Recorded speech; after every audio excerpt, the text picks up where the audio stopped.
fait exprimer notre besoin. Lorsqu'ils sont venus nous visiter, nous avons dit non, notre maternité ne répond pas aux normes et nous n'avons pas un espace pour faire la CPN. Nous travaillons sur la couverture santé universelle et de ce fait, il y a un volet important dans la prestation des services. Et on ne peut pas espérer offrir des soins de santé de qualité si ces soins ne sont pas offerts dans un environnement adéquat. C'est pour cette raison que nous travaillons beaucoup sur les infrastructures, nous construisons, nous réhabilitons.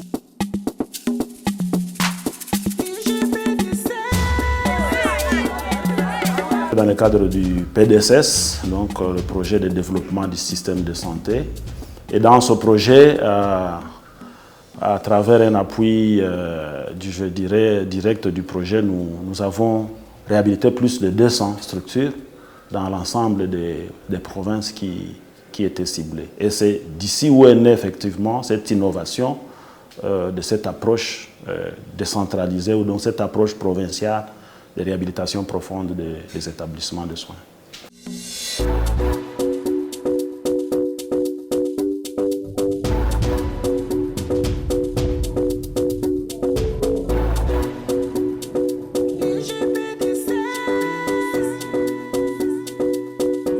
La couverture santé universelle atteint même les lieux qu'on ne pourrait pas penser. Vraiment, à 2000 km de Kinshasa, à 3000 km de Kinshasa, on parle de la couverture santé universelle. C'est dans cette perspective que s'inscrit le projet de développement du système de santé PDSS financé par la Banque mondiale, qui a été par ailleurs renforcé avec le mandat à l'arrivée du chef de l'État, son Excellence Félix-Antoine de l'État.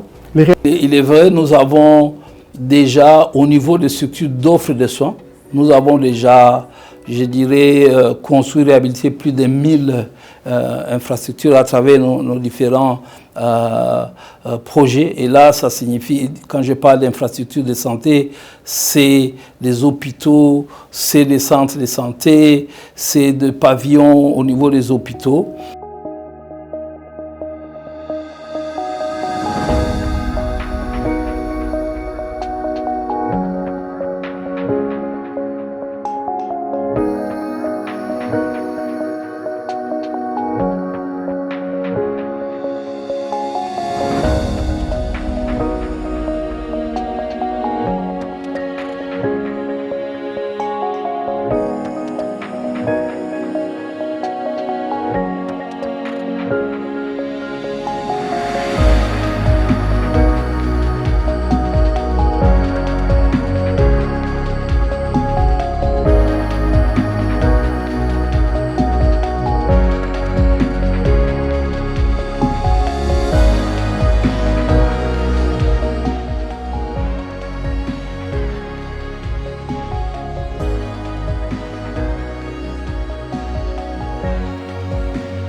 Passer des centres de santé construits en terre cuite à des centres de santé vraiment de classe mondiale.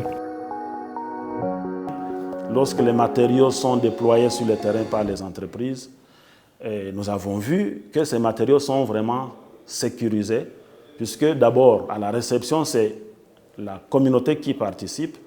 Et donc, nous n'avons aucun cas de vol, aucun cas de détournement qui a été signalé, puisque c'est cette population elle-même qui assure la sécurisation des matériaux de construction.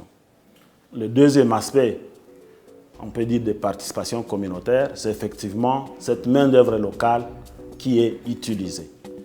Et donc, dans les contrats qui sont signés entre les établissements d'utilité publique et les entreprises, il est clairement décrit, il est clairement précisé que l'entreprise doit recruter sa main-d'œuvre, donc la main-d'œuvre au sein de la communauté bénéficiaire.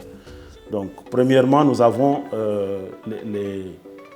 la main-d'œuvre non qualifiée qui est recrutée au sein des relais communautaires. Et la main-d'œuvre qualifiée, c'est en fonction des besoins, puisqu'il n'y a que ceux-là qu'on ne trouve pas sur place qu'on peut importer ailleurs.